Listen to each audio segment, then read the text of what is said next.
remember to text him later. I just like it because it's 11:11. Okay, so that is good. Who wants to have me rag on Sigmund Freud some more today? I saw an enthusiastic hand go right up. That is what I like to hear. We love to see it. Okay. Okay. So I want to remind you again, most of my criticisms from Freud, there will be one criticism that I have where I'm just literally just, why? But most of my criticisms of Freud usually come from the fact that his ideas were not developed on a scientific basis, and they are logically circular in structure. And that's probably my biggest issue.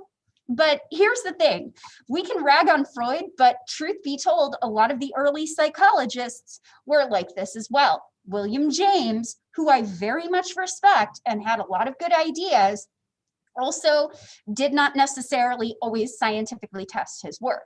So if we're going to rag on Freud, we need to rag on all the early psychologists. So I'm always happy to do that too. I like tearing studies apart. So let's kind of continue. The last time that we were here, we were talking about one of the ways that we can actually assess the unconscious using the psychoanalytic method. And so we talked about the thematic apperception test. So the idea here, we call this a projective test because the idea is you are being presented with something ambiguous. This can mean a lot of different things. So you project your feelings, your mental state, whatever it is, onto that scene. So we talked about this with the thematic apperception test, and we will now talk about the Rorschach ink blot test. But first, I'm going to have a sip of tea.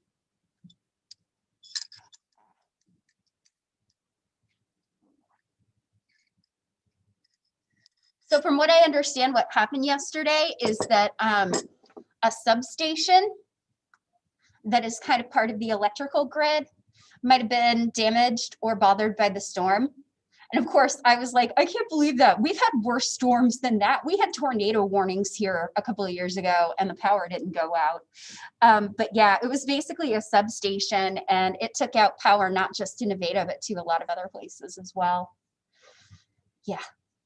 Ask me sometime about the fun, interesting things that happen here, like the entire week where we almost had no water. Nice. I'll tell you about that another time. Okay. So the Rorschach ink blot test is very, very similar. So again, you are being presented with an image that is either ambiguous or is unclear. And so the idea behind this is that you basically project whatever you are feeling or grappling with by analyzing different interpretations of the ink blots. So for example, well, it looks like in this image, and also it's kind of interesting how fashions come back.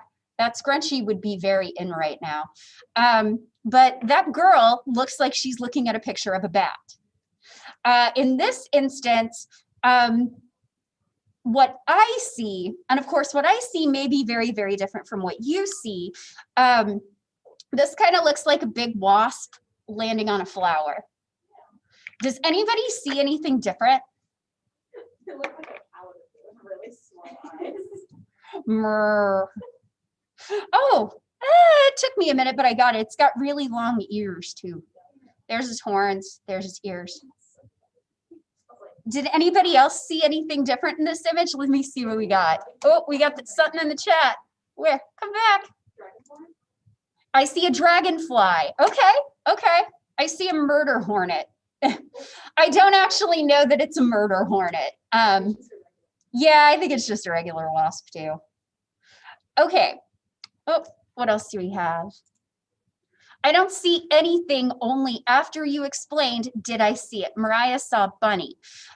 Thalia, I actually think, or Thalia, I think that's really important, what you just said.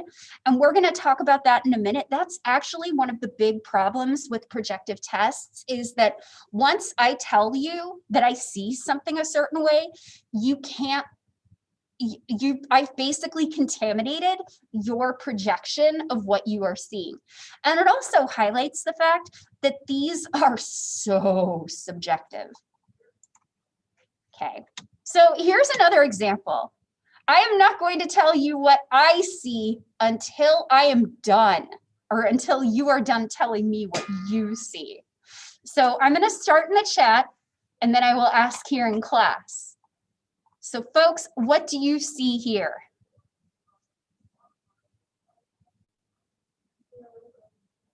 We gotta wait for the chat, people. All right, what we got? A dragon facing off with the devil. That sounds awesome. A sad teddy bear. Okay, I can see that too. Anybody else? A bearskin rug. Okay, what did people here in class see? I see a doll sitting in a throne. A doll sitting in what? On a throne. On a throne, okay. Pandora, you got anything? Oh, is it really inappropriate? Because if it's inappropriate, don't share. It's not inappropriate. I just see like, you know, Dobby from Harry Potter. Dobby? I just see like a really buff Dobby and like, I don't know. Fug Dobby. So we have Fug Dobby, a scary bear ready to attack. Okay, and that's actually what I kind of see too. How many of you have seen South Park? Because I see man, bear, pig. Half man, half bear, half pig. Yeah, I see that. That's the joke. You can't have more than two halves. But I kind of see a bear with really scary tusks. Has anybody seen the movie Annihilation? There's a really scary bear in that, and it reminds me of this. So everybody kind of sees something different. Another thing that I do occasionally see are two witches. Here are their hats, here are their eyes with capes sitting on rocks. But everybody kind of sees something different. Now, a lot of people saw bears, and I can totally see that here. But as we can kind of see, these are really subjective. So one of the big problems with these projective tests is that they're not reliable. Everybody comes up with something different. And additionally, it's not valid. And I think that that's really important. As soon as I said, I see a wasp landing on a flower, some of you couldn't help but see it that way. That is not your unconscious. That is something that has absolutely primed your conscious perception of something. So it's not reliable because, so let's say, for example, let's say that Liz and I are both psychologists, and we're analyzing these projective tests. And Pandora comes to us and goes, I see a bear. And I go, oh, well, you're clearly having some worries about financial success because because a bear market is a bad stock market. And Liz could look at it and go, well, Pandora sees a bear. So that kind of means that she's afraid of her own mortality, or she's afraid of nature. And the whole idea here being that everybody, because these are so subjective, everybody can score these differently. That means you're not going to get reliable results depending on who you talk to. And additionally, this is not a pure measure of the unconscious. So as soon as I said, these look like witches, some of you were like, oh, now I see it. That's not unconscious. These are designed to assess the unconscious, and they clearly do not do that. Not to mention, they all look like wasps, bats, and butterflies anyway.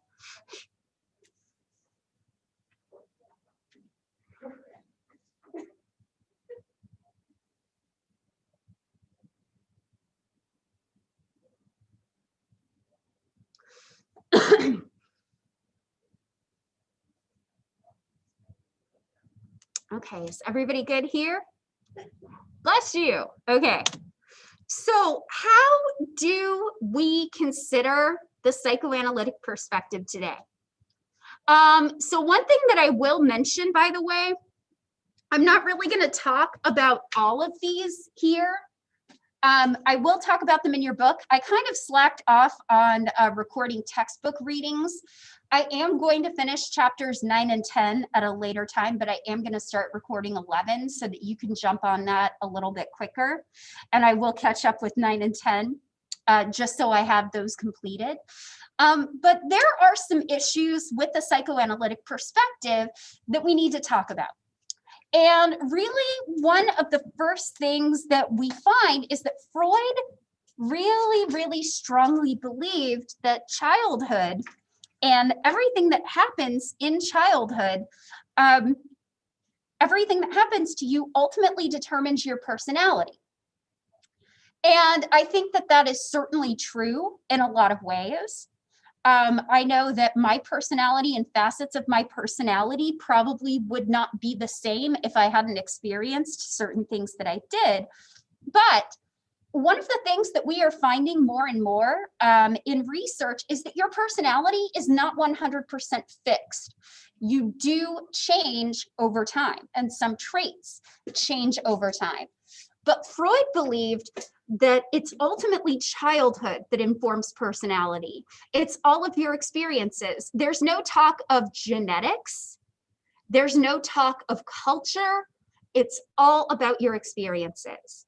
Interestingly enough, Freud overestimates the role that parents play in personality development, and he underestimates the role that peers play in our personality development. And one of the things that we know is that especially as we move toward late childhood and adolescence and young adulthood, peers become really, really important in shaping who we are.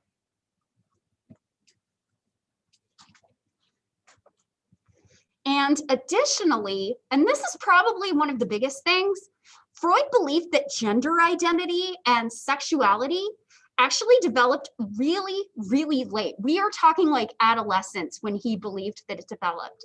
But for most of us, we begin to get a sense of our gender identity very, very early on in life.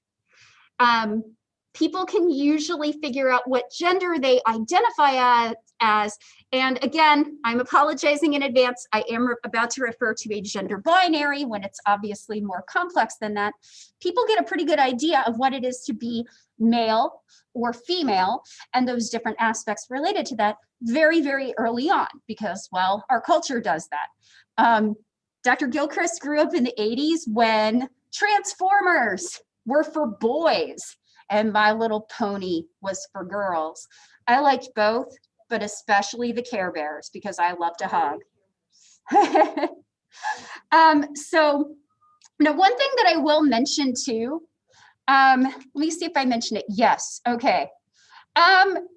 So I'll kind of get back to that in a minute, but I would be remiss if I didn't talk about one of Freud's more controversial ideas, especially with talking about how the role that parents play in sexuality and sexual development. We have to talk about the Oedipus complex, y'all. Oh no, oh, and if you think you're mad when we talk about the Oedipus complex, wait until we talk about the Electra complex. We're going there, we're going there. So one of the things, and I'll talk about this more in the book, but Freud talks about there being these distinct stages of what he called psychosexual development. So basically, very, very early on, remember that the id wants pleasure and it seeks to avoid pain. It still operates on that pleasure principle. And Freud basically said that depending on what age you were in childhood, you got pleasure from different sorts of things. So very, very early on, he referred to this as the oral stage. So in early infancy, infants get a lot of pleasure from the mouth, that's how they get food. That's how they get food. They suck on their hands. They really enjoy that. And sometimes if you experience trauma during the oral stage of psychosexual development, Freud believed that you could potentially develop what is called an oral fixation. So do you know anybody who bites their nails? Do you know anybody who likes to suck on hard candies, chew gum, or things like that? Sigmund Freud would say that this person probably suffered some sort of trauma very early on and thus is still stuck in that oral stage, and they derive a lot of pleasure from putting things in their mouth. The next stage was anal. So children start to get toilet trained, and children develop a lot of pleasure from basically eliminating themselves, so to speak, eliminating their bladder and their bowels, but especially their bowels. And so if you get stuck here during this phase, you could go one of two ways. Does anybody know anyone that is like super duper neat and tidy? They're very, very clean. That person would be, as Freud said, anal retentive. These people got a lot of pleasure, supposedly very early on in life, by not expelling their bowels, by holding it in. On the other hand, do y'all know anybody who is just really, really sloppy, really messy? You don't know anybody that's messy? Okay. Freud would potentially say that somebody like that is what we call an anal expulsive. They like expelling their bowels. Usually around the age of 2 or 3, Freud said that people entered the phallic stage. So, and I want to be very clear, Freud, by and large, mostly talked about this with respect to boys' development, not girls. We'll get there. We'll get there. But it's around this time, and here's what we know. Little kids do touch their genitals. They get pleasure from touching their genitals. Little kids do that. And so little boys in this phallic stage start to realize, hey, tugging on that feels good. And this is kind of where the Oedipus complex develops. So the Oedipus complex is basically the idea that, remember how I mentioned that when you hear a little boy go, when I grow up, I want to marry mommy. Not only does this kid want to marry mommy, according to Freud, this kid has a sexual attraction to his mommy. And so the idea here being that the little boy actually develops a sexual attraction to his mother, but his father is competition, and his father could castrate him. This is what Freud referred to as castration anxiety. And so because the little boy does not want to be castrated, he ends up basically burying his feelings for his mother into the unconscious. And this creates what is called the latent phase.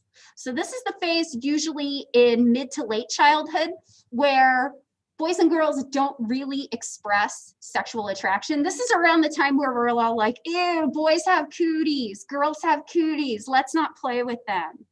And then finally, you enter what Freud called the genital stage.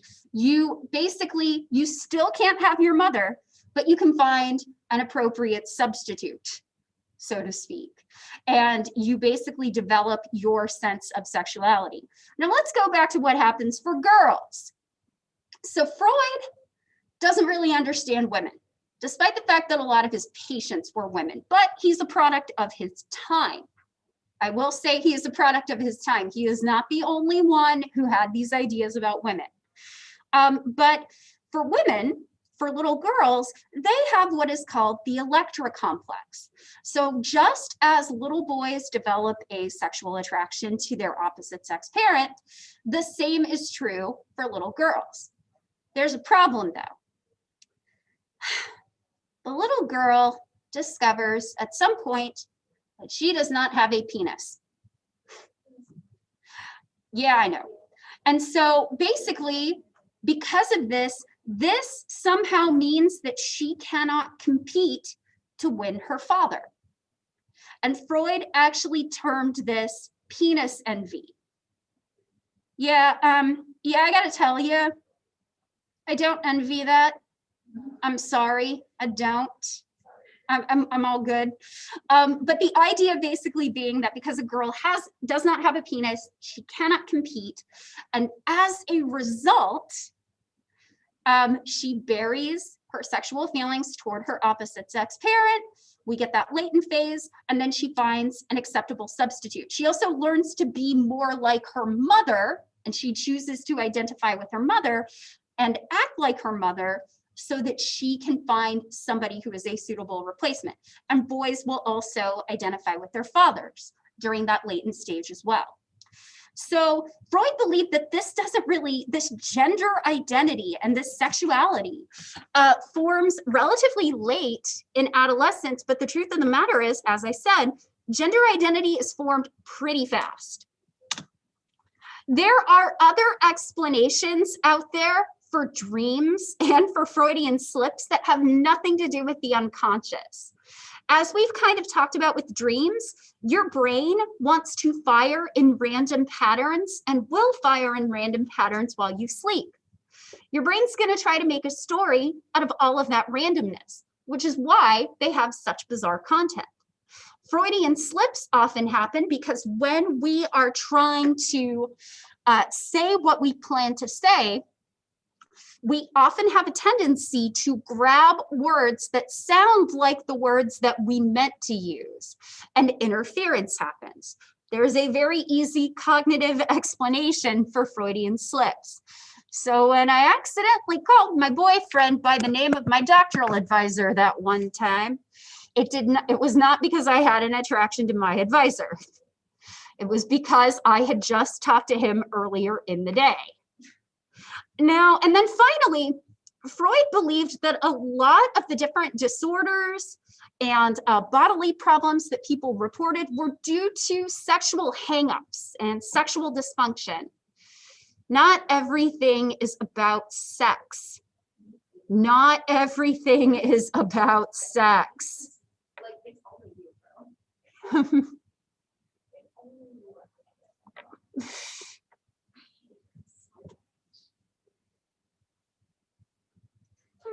He had okay, so one thing I will say is that he had a really hard life. He had a really hard life. He lived through 2 wars, and he lost one of his daughters when he was trying to escape Nazi power. It's not really surprising that somebody who grew up in the age of World War I and World War II would have such a bleak view of humanity. He ultimately believed the people at their core were fundamentally selfish because we all are running around with an id, and we're driven by things like sex, and we all have death drives as well. So we're kind of these creatures that are driven by sex and death. And sometimes that's true.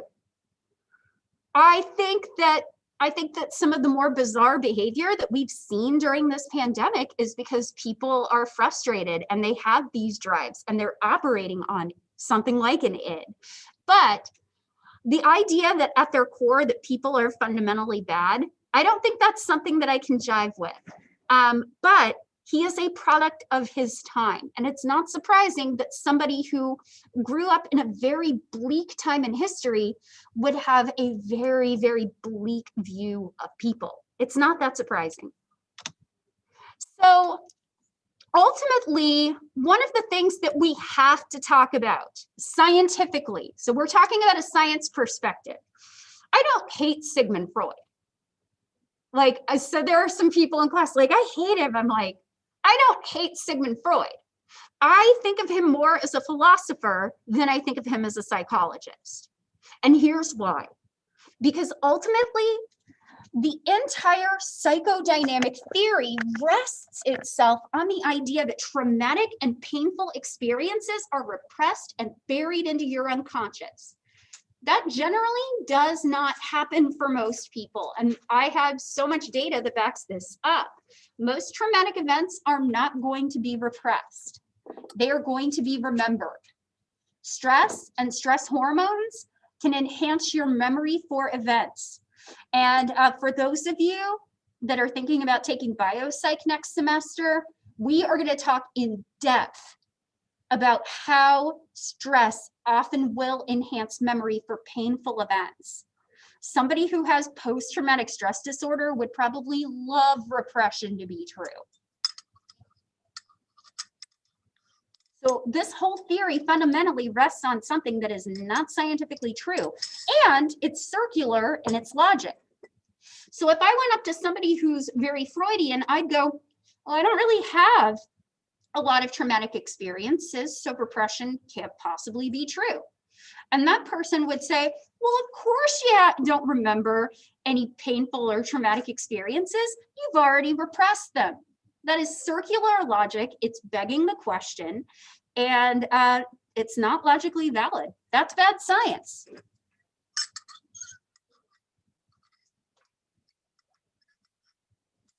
But of course, that's none of my business.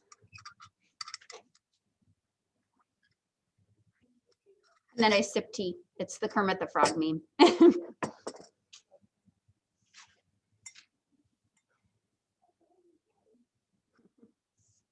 All right.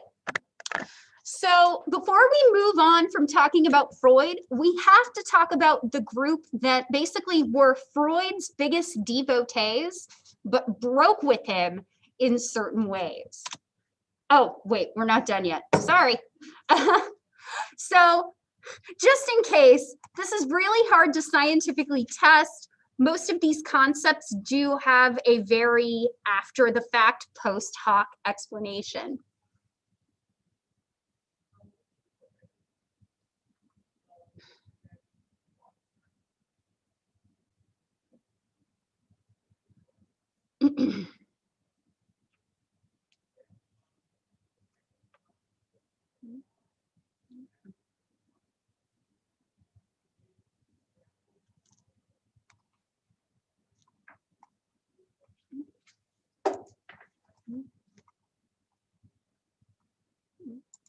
All right, everybody good? Oh, Liz is still writing. That is a very bright blue cover of your chemistry textbook. I kind of like it. Oh, that's a great color. I love that blue. Okay. So now we're going to talk about the Neo-Freudians. So these were people who were followers of Sigmund Freud, but they ultimately broke with him in certain ways. So we're going to start by talking about Alfred Adler. And I would actually say Alfred Adler probably has one of the, I think that this is something that absolutely drives people. Alfred Adler basically believed that it's not really sex and these death drives that are driving people. It's because people feel inferior. People behave the way they do because they feel like they are inferior to others. So if you've ever heard of the concept of an inferiority complex or a superiority complex, you can thank Alfred Adler. So the basic idea here being that somebody who has an inferiority complex doesn't really feel very good about themselves. They don't feel very good in relationship to other people. And so a lot of their behavior is going to be driven by making themselves superior. So think about all the times that you've probably talked about somebody being a narcissist or talking about their ego, somebody who's an egomaniac. You can thank Alfred Adler for that. That is all kind of related to the concept of an inferiority complex. So oftentimes I tend to find that the people who are the most boastful, the most bragful, I know that's not a word, but I'm using it. The most boastful, the most bragful, the people who try to make everything about themselves and how awesome they are, they probably tend to feel the worst about themselves because of that inferiority complex. So now we're going to talk about Karen Horney. She was a woman who followed Freud, but she ultimately broke with Freud because of his ideas on women. What a shock. So she particularly charged Freud with his issues related to penis envy. So we kind of talked about the fact that women get upset because they don't have a penis, and that means they can't compete. Karen Horney basically said, it's not the penis that women are jealous of men of, it is the power that they have. Women are jealous of men because of the power that they have in society. And from a feminist perspective, I think there's probably a little bit more truth to that than Freud's theory. But then she had to go and turn Freud's penis envy right on its head. She basically said that men were suffering from something called womb envy.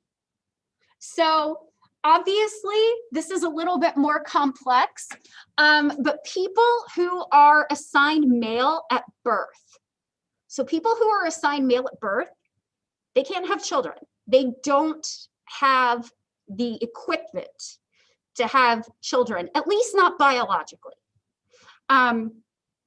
And so they get upset because they can't create life. And so, of course, there's this whole idea that creating life is the most important thing you can do. It's one important thing you can do, I would add. It's not the only important thing you can do. But people who are assigned male at birth can't create life. They can't give birth biologically. And so they basically have to do all of these other activities to basically get that need to create life. And she kind of argued that that's why men create great works of art. It's why they make big skyscrapers, because big skyscrapers look like phallic symbols, I guess. But men have this desire to create because they cannot biologically have children, or at least men who are assigned male at birth. And so she kind of turned that on its head. And I don't know, I've never asked my partner if he's jealous that he can't have it, like that he can't carry a child. I think he's all right. In my mind, womb envy is just as silly as penis envy is. But I think there might be some truth to the idea that men do have a desire to create and make their mark on the world in certain ways. And then finally, we have Carl Jung. So if you've ever taken the Myers-Briggs type inventory, the Myers-Briggs, I don't put a lot of stock in the Myers-Briggs, but for those who care, I'm an ENFJ. I know, she's an extrovert, what a surprise. And I'm a touchy-feely person, what a surprise. But Carl Jung is known for a lot of different things. Carl Jung is the first person to really come up with the concept of archetypes. He is the first person to make the distinction between an introvert and an extrovert. And he's also especially known for something referred to as the collective unconscious. So not only do we have our individual unconscious, but the entire whole of humanity has a collective unconscious. We have a shared reservoir of memories from our species history. So if you go back and you look at a lot of old religious stories, legends, myths, folk tales, you tend to find a lot of commonalities. There is resurrection from the dead. There's great floods. There are definitely some commonalities across these stories. And somebody like Carl Jung would say that that is due to there being a collective unconscious. One thing that I will kind of mention while you're still writing this down. So I used to believe that introversion and extroversion were all about how social you were. So I'm the kind of person, I tend to prefer quality over quantity in terms of friendships. So I don't have a lot of friends, but I have like 5 good ones I can count on my hand. And ultimately, I think that's good enough. But extroversion and introversion are all related to your energy. I am an extrovert because I get energy by being around people. It's part of the reason why this semester has been really weird for me, because yes, I get to see people, but I don't have all of you here. But being around people gives me energy. It energizes me. Now, somebody who's introverted may love being around people. They don't necessarily hate people. Some do, but not all of them do. But being around people for a little while drains them, and they need some time to recover. Extroverts get that too. There are definitely some times where I want to be alone, but it takes a lot to get me there. And we'll talk about that more soon. So now we're going to talk about we're going to talk about a perspective of personality that is a little less bleak than the psychoanalytic theory. So we had the dark psychoanalytic theory of, oh, humans are terrible and they're selfish and they're bad down to their core and they're obsessed with sex and death. And now we're going to the sunshine and lollipops theory. So of course, you know, I love it, but it has its problems too. So we're going to talk about the humanistic perspective, which is all about helping people reach their highest human potential. So the humanistic perspective was largely driven by Carl Rogers, who is here. And by and large, Rogers was not happy with the negativity of Freud's theory. And additionally, do remember too that in the 1920s all the way up to the 1950s, behaviorist psychology ruled the day here in the United States. There was no talk of mental states. Human beings were basically machines that you could basically change their behavior by modifying the environment. So we had some theorists and some researchers who were not interested in the negativity of the psychoanalytic perspective and the overall mechanistic order of operations of the behaviorists. So that includes Abraham Maslow. We've already talked about his hierarchy of needs. We're largely going to focus on Carl Rogers and his development of what is referred to as either client-centered therapy or person-centered therapy.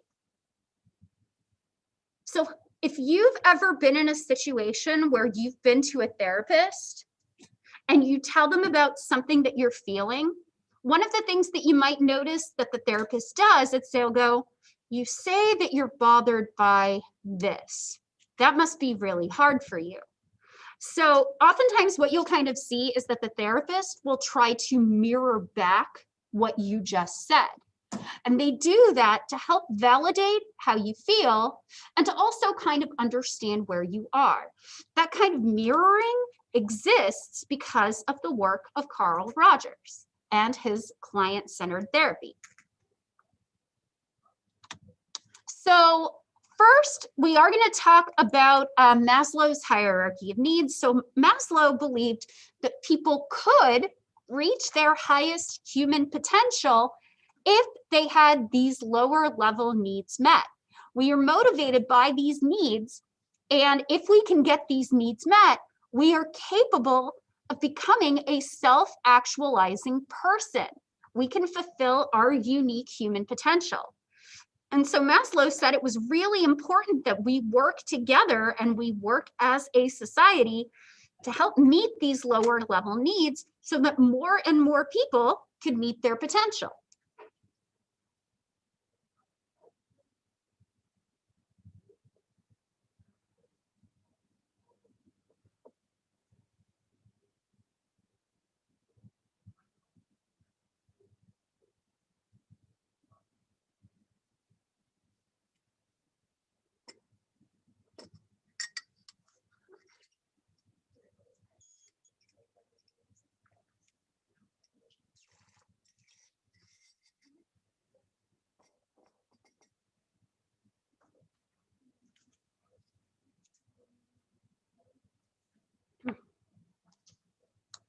I'd also add today's lecture is brought to you by my tiny little sample size thing of Lush's Handy Guru Goo hand cream. It smells really good and it keeps my eczema from breaking out.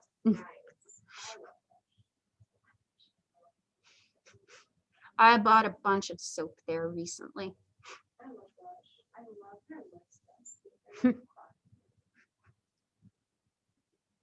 All right, is everybody good here?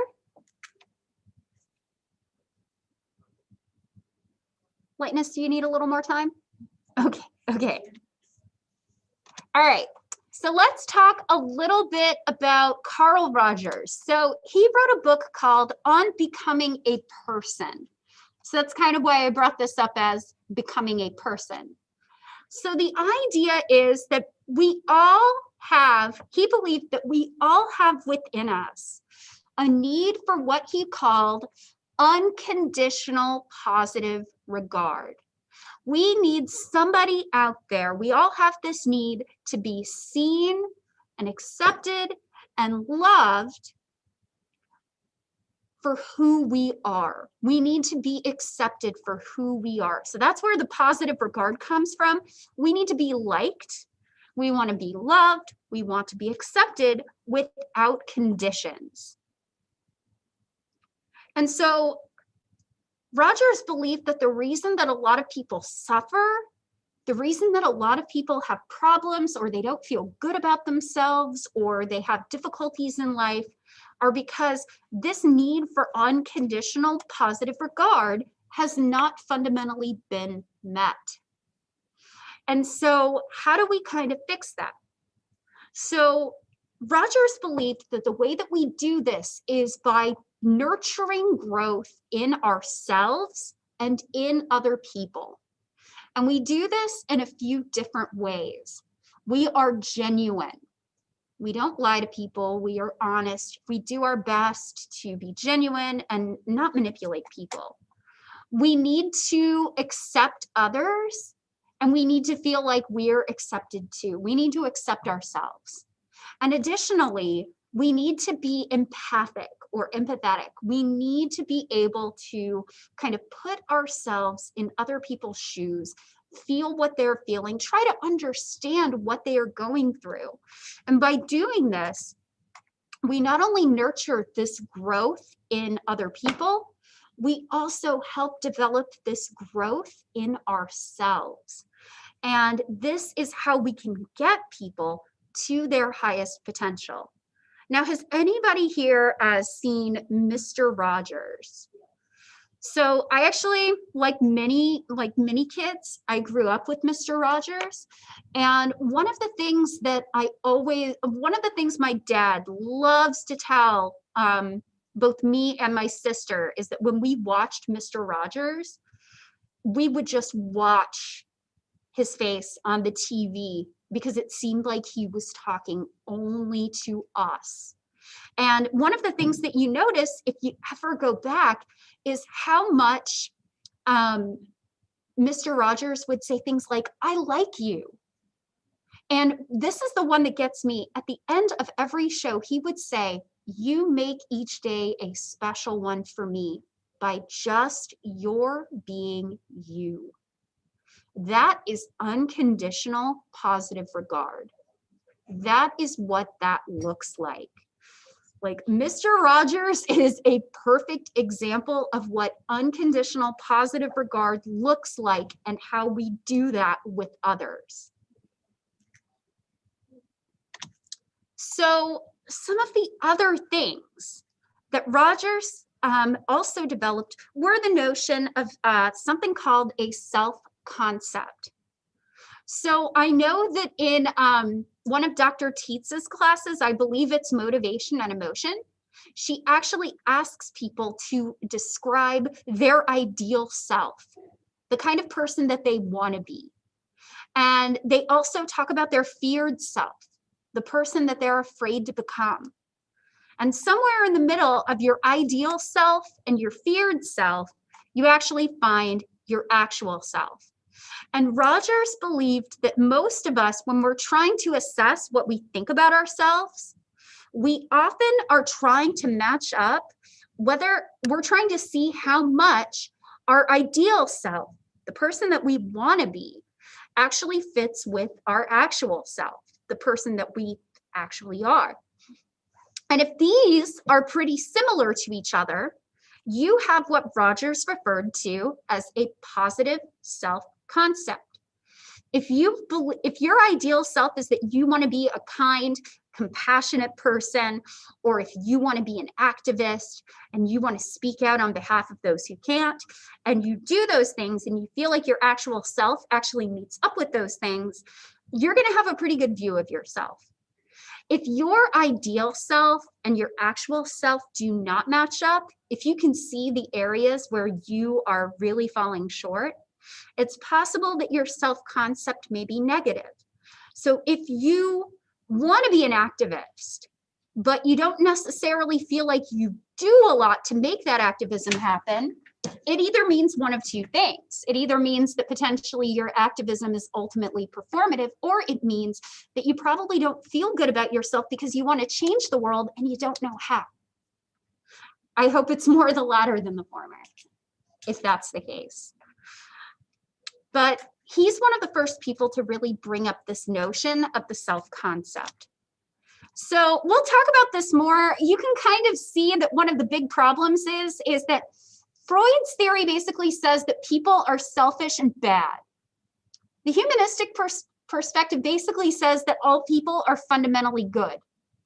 And I do think that's true. I think most people are born fundamentally good, but sometimes life happens in ways that make them less good. But one of the things that's really beneficial about the humanistic perspective is that there's a focus on trying to get people to have a positive self-concept, developing empathy, and reaching their potential. And this has had a profound impact on how we provide therapy or counseling to people, how we educate children, and how we do management, how we manage other people. So one thing I will mention, by the way, because I know it's going to come up, because I know it comes up a lot when people complain about kids these days. We got to talk about the participation trophies. Okay, so first of all, so let's be very clear. I was that generation. We did not get participation trophies. We got participation ribbons. And let's be really clear. I never felt good for getting a participation ribbon. Kids aren't stupid. They know a pity ribbon when they see one. Anybody who believes that kids have a sense of entitlement because they grew up getting participation trophies clearly did not grow up during that time, because I can tell you, I've never felt that I should get a trophy just for showing up to things. I don't believe that you should get an A for just coming to class. You got to put some work in. And I think most people who grew up in that time know that very, very well. So I just want to debunk that really quick. So folks, that is all that I have for today. We are going to finish up the humanistic perspective, and we're going to start Friday by talking about personality traits and how we describe the different types of personalities that make the world the world. Have a great day, everybody, and I will see you Friday.